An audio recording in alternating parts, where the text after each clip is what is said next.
Paso ahora al capítulo número 4. ¿Cómo se organiza y dirige la congregación? En su primera carta a los Corintios, el apóstol Pablo enunció una verdad importante sobre Dios con estas palabras. Dios no es Dios de desorden, sino de paz. Después hizo el siguiente comentario respecto a las reuniones de congregación. Que todas las cosas se efectúen decentemente y por arreglo. Primera de Corintios 14, 33 y 40. Justo al principio de esa misma carta, el apóstol había amonestado a los miembros de la congregación corintia porque, según les habían informado, había divisiones en su seno. Pablo los exhortó a que hablaran de acuerdo y a que estuvieran altamente unidos de la misma mente y de la misma forma de pensar. Primera de Corintios 1, 10 y 11. Entonces les dio consejo tocante a diferentes asuntos que estaban efectuando a la unidad de esta congregación. Entonces le dio consejo tocante a diferentes asuntos que estaban afectando a la unidad de la congregación. Utilizando la ilustración de un cuerpo humano, mostró claramente la necesidad de unidad y cooperación. Por esa razón, instó a todos los miembros de la congregación cristiana, cualquiera que fuera su papel, a que cuidara con amor unos de otros. Primera de Corintios 12, del 12 al 26. Dicha cooperación armoniosa entre quienes componen la congregación implica hacer las cosas de forma ordenada, es decir, tiene que haber organización. Pero, ¿cómo se organizaría la congregación cristiana? ¿Quién lo haría? ¿Qué tipo de estructura tendría y quiénes acudirían a los puestos de responsabilidad? Al permitir que la Biblia sea nuestra guía, obtenemos las respuestas claras a estas preguntas. Primera de Corintios 4:6. Vamos a dar lectura a Primera de Corintios 4:6. Pero esto, hermanos, los he presentado como ejemplo en mí y en Apolos por amor de vosotros, para que en nosotros aprendáis a no pensar más de lo que está escrito, no sea que por causa de uno os envanezcáis unos contra otros.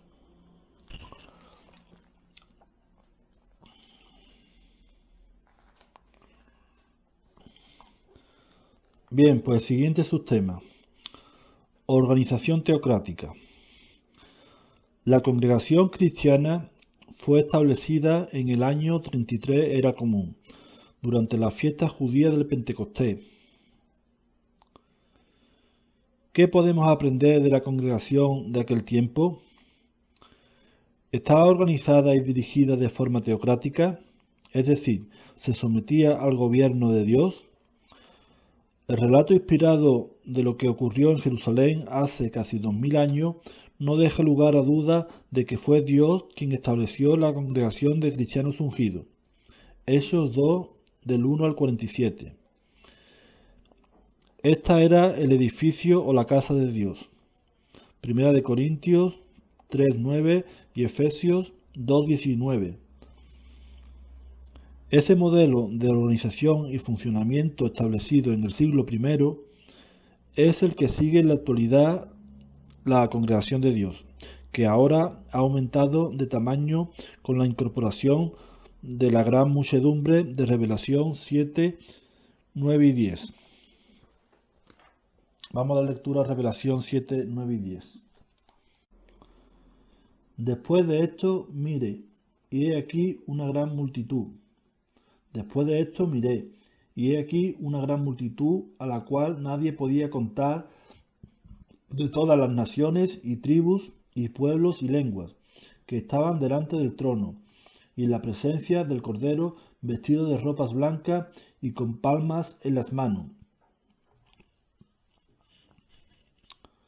Y clamaban a gran voz diciendo: La salvación pertenece a nuestro Dios que está sentado en el trono y al Cordero.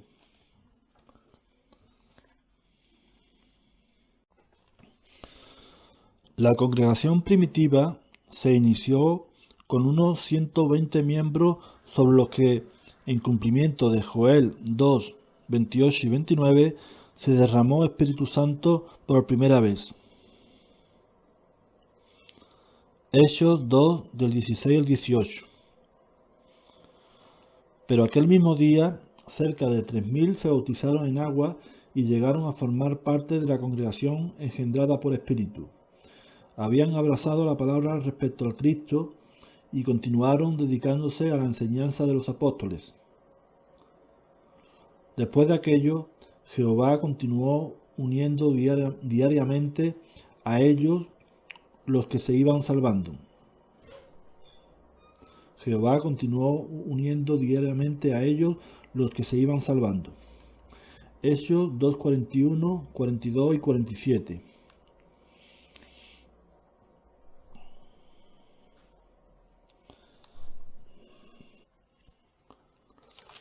Así que los que recibieron su palabra fueron bautizados, y se añadieron aquel día como 3.000 personas. Y perseveraban en la doctrina de los apóstoles, en la comunión unos con otros, en el partimiento del pan y en las oraciones, alabando a Dios y teniendo favor con todo el pueblo, y el Señor añadía cada día a la iglesia los que habían de ser salvos. El crecimiento de la congregación ungida de Jerusalén fue de tal magnitud que el sumo sacerdote judío se quejó de que los discípulos habían inundado la ciudad con sus enseñanzas. Entre los nuevos discípulos de Jerusalén hubo muchos sacerdotes judíos que llegaron a formar parte de la congregación. Hechos 5, 28 y Hechos 6, 7.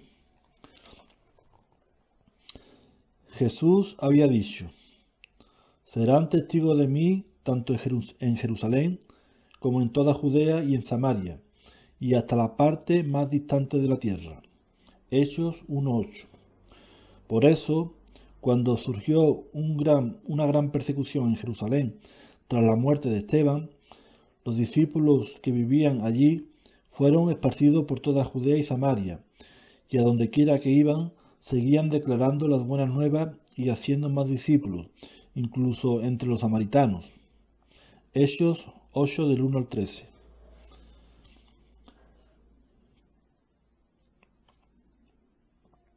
Tiempo después, las buenas nuevas comenzaron a predicarse con buenos resultados entre los incircuncisos, personas que no eran judías. Hechos 10 del 1 al 48.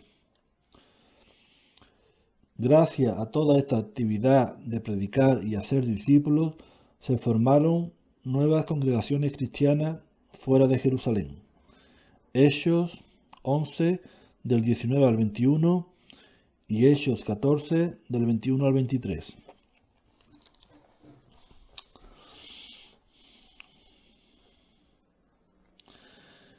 ¿Qué se hizo para garantizar que cada nueva congregación establecida se organizara y dirigiera a la manera divina, es decir, teocráticamente? Por influencia del Espíritu de Dios, se estipuló que hubiera sus pastores que cuidaran del rebaño. Pablo y Bernabé hicieron nombramiento de ancianos en las congregaciones que visitaron durante su primer viaje misional. Hechos 14, 23.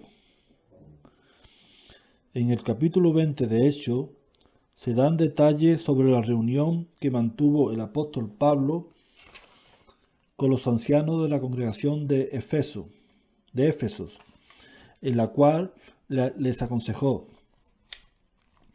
presten atención a sí mismos y a todo el rebaño, entre el cual el Espíritu Santo los ha nombrado superintendentes para pastorear la congregación de Dios que él mismo compró con su sangre del Hijo suyo. Hechos 20:28. Aquellos hombres eran ancianos en sentido espiritual. Habían sido nombrados porque reunían los requisitos bíblicos. 1 Timoteo 3, del 1 al 7. Vamos a dar lectura a 1 Timoteo 3, del 1 al 7. Palabra fiel.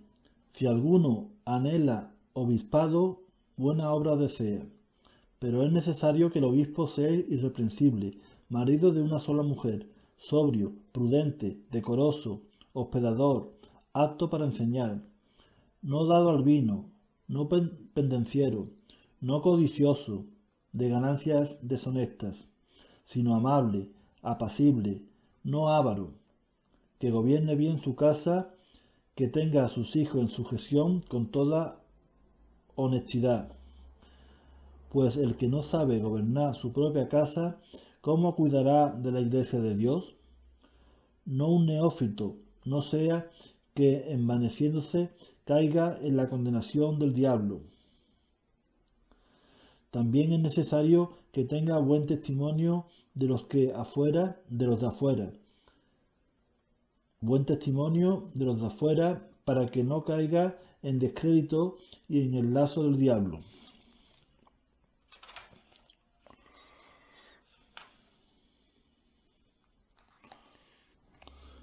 Tito, colaborador de Pablo, recibió autorización para designar ancianos en las congregaciones de Creta. Tito 1:5. Cuando se formaron más congregaciones, los apóstoles y ancianos de Jerusalén siguieron siendo los superintendentes principales de la congregación internacional en expansión del siglo I. Sirvieron de junta administrativa o cuerpo gobernante para toda la congregación cristiana. En su carta a los Efesios, el apóstol Pablo explicó que la congregación cristiana podría mantener la unidad si colaboraba con el Espíritu de Dios y se sometía a Jesucristo como cabeza. El apóstol exhortó a los cristianos a que cultivara la humildad y observara la unidad del Espíritu, relacionándose de manera pacífica con todos los miembros de la congregación. Efesios 4, del 1 al 6.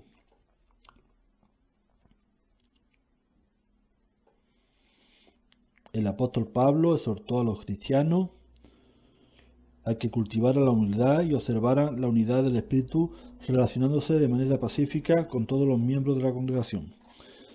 Entonces citó Salmo 68:18 y lo aplicó a las disposiciones divinas para que hombres capacitados en sentido espiritual atendieran las necesidades de los hermanos en calidad de apóstoles, profetas, evangelizadores, pastores y maestros.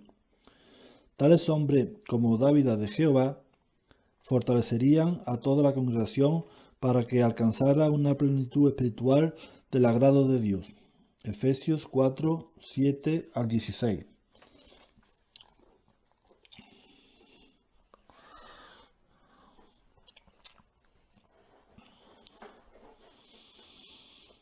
Siguiente subtema.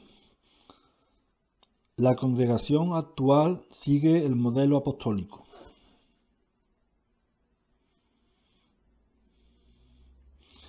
En nuestros días, todas las congregaciones de los testigos de Jehová siguen un modelo similar de organización.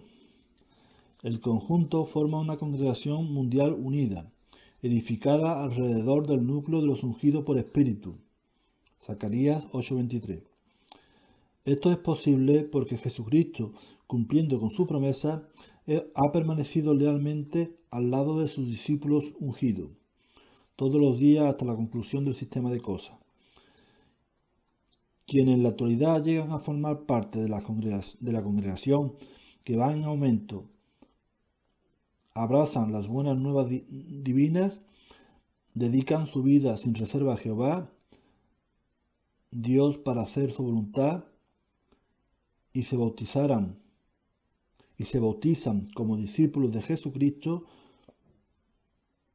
O sea, repito, quien en la actualidad llega a formar parte de la congregación que va en aumento, abrazan las buenas nuevas divinas, dedican su vida sin reserva a Jehová Dios, para hacer su voluntad, y se bautizan como discípulos de Jesucristo, Mateo 28, 19 y 20 y Marcos 1, 14, Hechos 2, 41, entienden que el pastor excelente, Jesucristo, es cabeza no solo sobre los miembros ungidos de la congregación, sino sobre todo el rebaño, que incluye a las otras ovejas. Juan 10, 14 y 16 y Efesios 1, 22 y 23. Vamos a dar lectura a Juan 10, 14 y 16.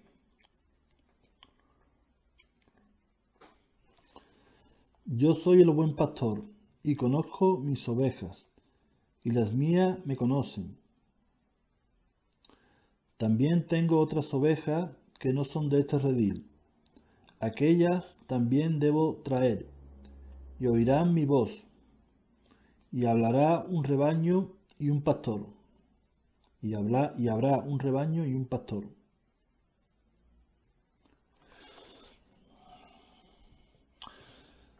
Vamos a dar lectura a Efesios 1, 22 y 23. Y sometió todas las cosas bajo sus pies, y lo dio por cabeza sobre todas las cosas a la Iglesia, la cual es su cuerpo, la plenitud de aquel que todo lo llena en todo. Como componen un solo rebaño, mantienen la unidad reconociendo lealmente la dirección de Cristo y sometiéndose además al conductor organizativo que Él ha nombrado, el esclavo fiel y discreto. Sigamos manifestando confianza absoluta en esta clase del esclavo fiel. Mateo 24, 45. Vamos a dar lectura a Mateo 24, 45, que dice lo siguiente.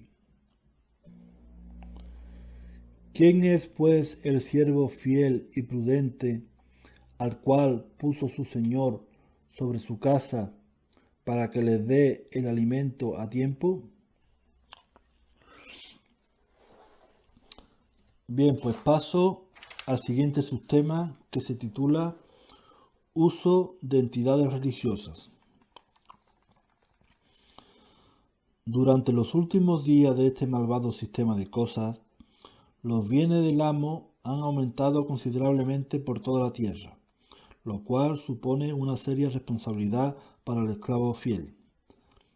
Con el objeto de cumplir con el cometido de suministrar alimento espiritual al tiempo apropiado y conseguir que las buenas nuevas del reino se predique antes de que venga el fin, la clase del esclavo ha constituido ciertas entidades legales y corporaciones. Se ha visto que lo más sabio es crear corporaciones que sean reconocidas por las leyes de varios países. Dichas entidades religiosas poseen y dirigen imprentas que editan Biblias y publicaciones bíblicas, las cuales se distribuyen por todo el mundo en el ministerio del reino. La finalidad exclusiva de las corporaciones es promover los intereses de la adoración verdadera en la tierra. Son instrumentos legales que cooperan entre sí para facilitar la predicación mundial de las buenas nuevas y atender las necesidades espirituales de la congregación de Dios en todo el mundo.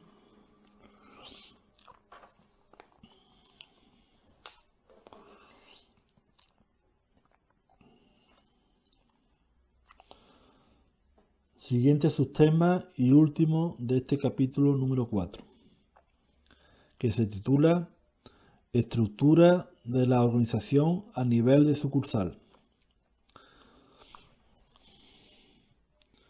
Siempre que se establece una sucursal, se designa un comité de 3 o más ancianos para que se encarguen de las diversas responsabilidades implicadas en efectuar la obra en el país o países atendidos por esa sucursal en particular. Un miembro de dicho comité es nombrado coordinador del comité de sucursal. Las congregaciones atendidas por cada sucursal se organizan en circuitos y varios circuitos constituyen un distrito. El tamaño de los circuitos y distritos pueden variar dependiendo de factores geográficos y lingüísticos, así como de la cantidad de congregaciones que supervisa la sucursal.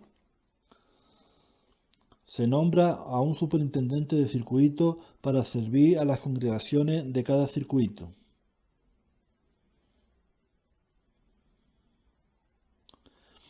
El superintendente de distrito visita los diferentes circuitos, participa en las asambleas de circuito y pasa tiempo sirviendo a algunas congregaciones, por lo general junto con el superintendente de circuito.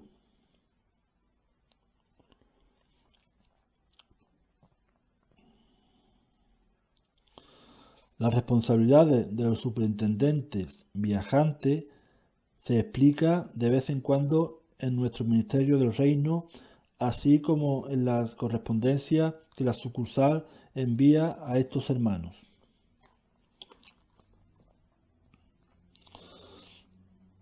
Todos los que formamos parte de la organización reconocemos que es Dios quien la dirige. Todos los que formamos parte de la organización reconocemos que es Dios quien la dirige.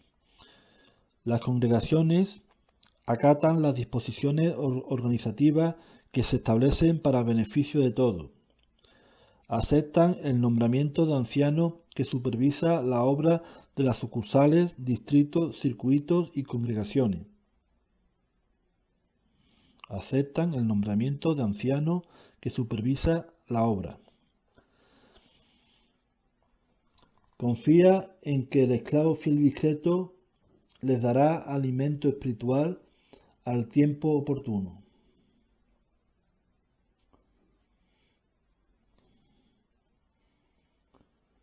Por su parte, el esclavo fiel de la actualidad sigue estrictamente la guía de Cristo, defiende los principios bíblicos y se somete a la dirección del Espíritu Santo.